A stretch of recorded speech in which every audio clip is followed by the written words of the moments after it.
Thank you everyone for joining us for this post-match press conference with Pakistan coach Gary Kirsten.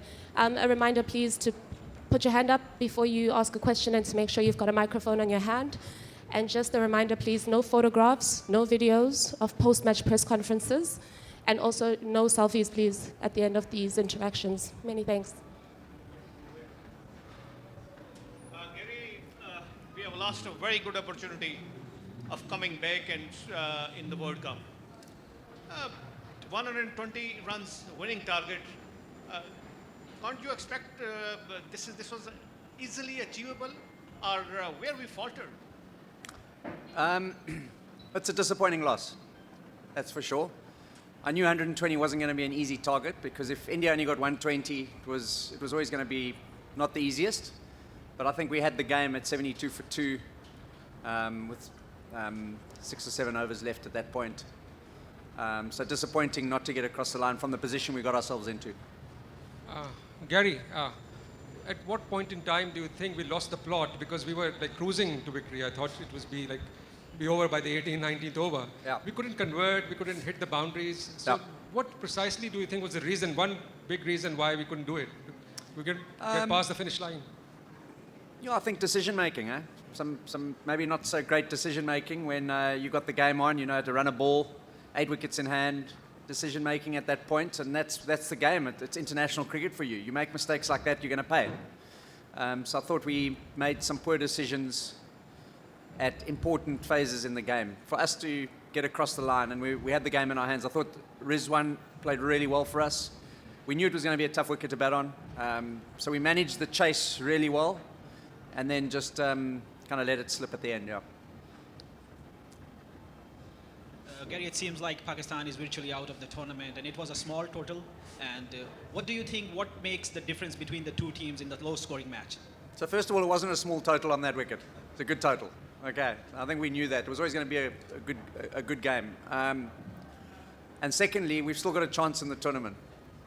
So we get 2 wins, we still got a chance to go through. So we're still hopeful that things can play in our hands. Obviously, we've got to play a lot better cricket than what we are playing. And I think it just comes down to, executing our skills together as batters and bowlers. I thought the bowlers bowled outstandingly today. Probably gave away 10 or 15 runs at the end where we shouldn't have. I knew it was going to be a really tight game because it's not an easy wicket to bat on. And sometimes those small little attention to details can make a massive, massive difference. But credit to the bowlers, I thought they did a great job in the whole. To be honest with you, we had that game for 35 of the 40 overs. Really, we had the game. We played good cricket and did everything that we needed to. So it's a disappointing loss. So what is the real secret of these poor performances? I mean, you cannot win against the weakest team of the tournament. You cannot win against the best team of the tournament. So who's the responsible of these poor performances? Captain, coach? Who? Everyone's responsible. Everyone's responsible. Yeah. So we accept the loss, and we take the heat because the team hasn't done well, and we'll do what we can to try and rectify it. I've been here for 12 days, so it's a new journey for me, understanding the players that are going to win games for Pakistan, which is what you're looking for. Are you satisfied with the captaincy of Babar Azam? And also Iftikhar Ahmed and Shadab Khan not performed well. Say something about this. I thought Babar captained really well today. He did a good job with the bowlers, spread them across nicely. Got his bowling changes pretty much spot on. These guys are all international players, and they're aware that when they're not performing at their best, that there's going to be pressure put on them. That's understandable. But a lot of these guys have played a lot of T20 cricket around the world over many, many years, and it's really up to them to decide how they're going to take their games forward. Gary, there was a lot of talk about the track after the first few games here. Some people saying it was dangerous and unacceptable and so on. I mean, it was obviously a tricky one to bat on, but how would you describe that surface for a T20 World Cup game? So I think it wasn't dangerous by any stretch. I mean, the odd one rose up sharply, but not many. It generally kept a little bit lower. Difficult to score for both batting sides, and also a fairly slow outfield. So it was never going to be a big total. I would have said 140 would have been a really good score on that pitch. So India didn't get that. So I thought we had the game. We knew it was going to be tight. But sometimes it's fun seeing games like that as well. It's not always about sixes and hitting, getting 230s and 240s, you can actually have a really entertaining game on 120 chase. So I don't think it's bad for the game. I'm Irfan from Suno News. Sir, my question is that the big team always hold their nerves. In one match, we cannot defend the total. In another match, we cannot chase the total. What is the mental block? What is the issue? Whether the captaincy, whether the players are not gelling in, what is the exact issue what you explain as a coach, head coach? Thank you.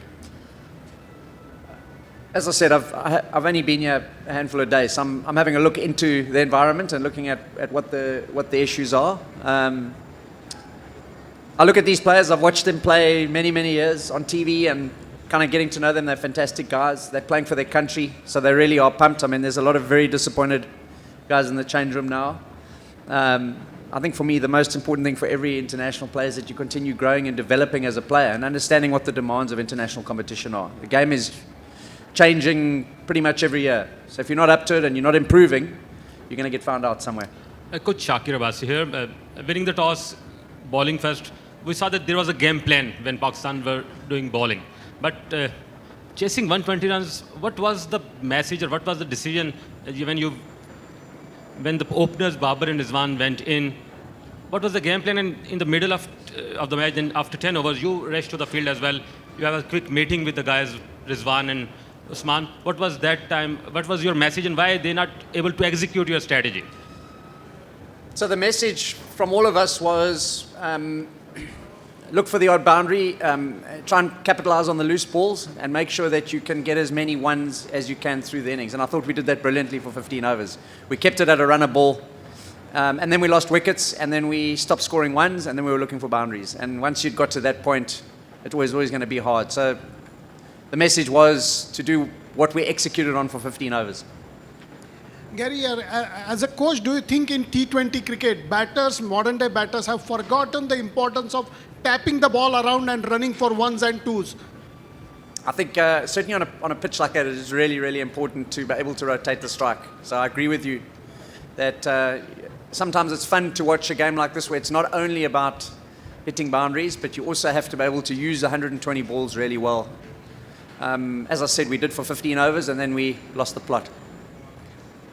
Gary, focusing on the positives you can take away from today's match. If you compare the performance in the first to the second match, in the first match, Pakistan only took 3 wickets against the USA. Today, you bowled out India, right? Was obviously the pitches are different, but was there something in the bowling attack coming together? Is there something that you saw among the team that happened that led to at least a much stronger bowling performance? Yeah, I was very excited by the bowling performance. Got better and better, and we've tracked their stats over the last 15 odd games, and they've been an incredible bowling unit from overs 10 to 20, and we did that again today. I think I think our record between overs 10 to 20 as a bowling unit is up there with the best. We've got 4 fantastic seamers, and Imad Wazim I thought bowled really well today as well. So we got some nice options on the ball and with the team, and I think we're going to be a difficult team to bat against if we bowl like that. So that's a positive going forward.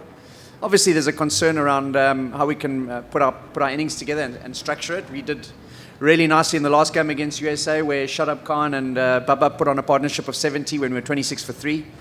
But period, we're losing too many wickets.